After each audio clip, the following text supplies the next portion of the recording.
मंजिल पे न पहुंचे उसे रास्ता नहीं कहते और 2-4 कदम चलने को चलना नहीं कहते। कभी किसी को मुकम्मल जहां नहीं मिलता, कभी जमीन तो कभी आसमान नहीं मिलता। वो नेता जिसके पास शब्दों को तंज में पिरोने का ऐसा हुनर है कि उसके चाहने वाले सुनकर वाह वाह करने लगते हैं और जो उसके निशाने पर होता है वो बिलबिला उठता है। वो नेता जो आपातकाल में जेल गया और बाहर आया तो एक नई पहचान और एक लंबा राजनीतिक सफर इंतजार कर रहा था। वो नेता जिसने नवाबों को पटखनी देकर रामपुर को अपने नाम का पर्याय बना लिया, जिसके बारे में उसके समर्थक नारा लगाते हैं कि मार्क्सवादी ना समाजवादी, रामपुर में आजमवादी। 10 बार विधायक रह चुके आजम खान की अब विधायकी चली गई है। हेट स्पीच के एक केस में इन्हें 3 साल की सजा सुनाई गई है। नमस्कार, मैं उपेंद्र कुमार। आज सियासत में कहानी इन्हीं आजम खान की।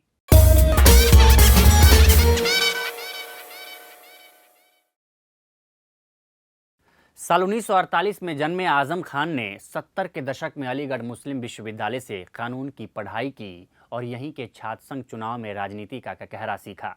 जब साल 1974 में देश पर आपातकाल थोपा गया तो उन्हें भी जेल जाना पड़ा।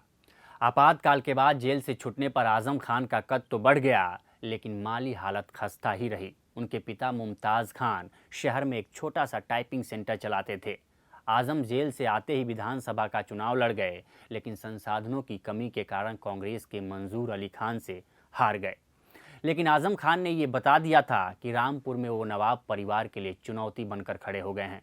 रामपुर को नवाबों का शहर कहा जाता है। रामपुर की सियासत पर नवाब रज़ा अली खान के परिवार का दशकों तक दबदबा रहा।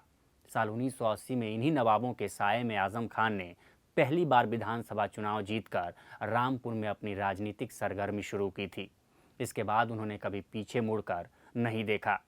रामपुर शहर पर आज उनकी छाप ऐसी है कि लोगों की ज़बान और जगह जगह लगे शिलान्यासों के पत्थरों पर उनके ही नाम नजर आते हैं। रामपुर के नवाब परिवार से जुड़े और मंत्री रह चुके नवेद मियाँ ने बीबीसी से बताया था कि आजम खान का राजनीतिक करियर रामपुर शहर सीट से शुरू हुआ। मेरे वालिद इन्हें हमेशा से नज़रअंदाज करते थे। ये नवाबों के खिलाफ तकरीरें करते थे, लेकिन हमने इन्हें हमेशा अनदेखा ही किया। उस दौर में इन्हें दीवाना कहा जाता था क्योंकि ये पागलपन की ही बातें करते थे। लेकिन इसी नवाब परिवार ने एक बार उनकी जान भी बचाई थी। एक किस्सा सुनाते हुए नवेद मियाँ कहते हैं कि आजम खान आज जिंदा भी हमारे वालिद की वजह से ही हैं। एक चुनाव में किले के पोलिंग बूथों पर आजम खान ने लोगों से बदतमीजी की थी। चाकू लिए लोगों ने उन्हें घेर लिया था। मेरे वालिद लोगों और आजम के बीच में आ गए और आजम को एक कमरे में बंद करके लोगों से कहा कि इसको छूने से पहले मुझसे होकर गुजरना होगा। हालांकि वे हमारे ख़ानदान के साथ कभी भी खड़े नहीं रहे।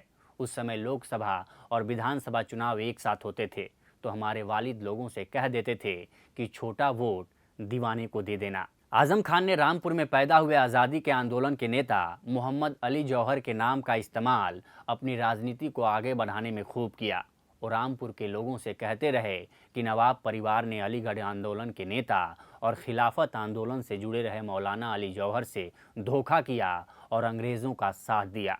उन्होंने मौलाना जौहर के नाम पर जौहर ट्रस्ट स्थापित किया और इसी के तहत रामपुर में 78 हेक्टेयर भूमि पर मौलाना जौहर यूनिवर्सिटी की स्थापना की थी। जौहर ट्रस्ट के 7 सदस्यों में से 5 उनके परिवार के लोग थे। ट्रस्ट से जुड़े अन्य लोग भी या तो आजम खान के रिश्तेदार थे या बेहद करीबी और आजम खान आजीवन यूनिवर्सिटी के चांसलर। अब इसी जौहर यूनिवर्सिटी की ज़मीन को लेकर विवाद चल रहा है और मामला सुप्रीम कोर्ट में चल रहा है। आजम खान को रामपुर का आजम बनाने में मुलायम सिंह की बड़ी भूमिका रही। आजम खान और मुलायम सिंह यादव की दोस्ती और वफादारी के जिक्र लखनऊ के सियासी गलियारों में खूब होता है। मुलायम सिंह यादव और आजम के रिश्तों की मजबूत डोर साल 1989 से शुरू होती है, जब मुलायम सिंह यादव ने अपने मंत्रिमंडल में आजम खान को शामिल किया था। इसके बाद जब मुलायम सिंह यादव ने समाजवादी पार्टी बनाई, तब भी आजम खान पार्टी के संस्थापक सदस्यों में से एक थे।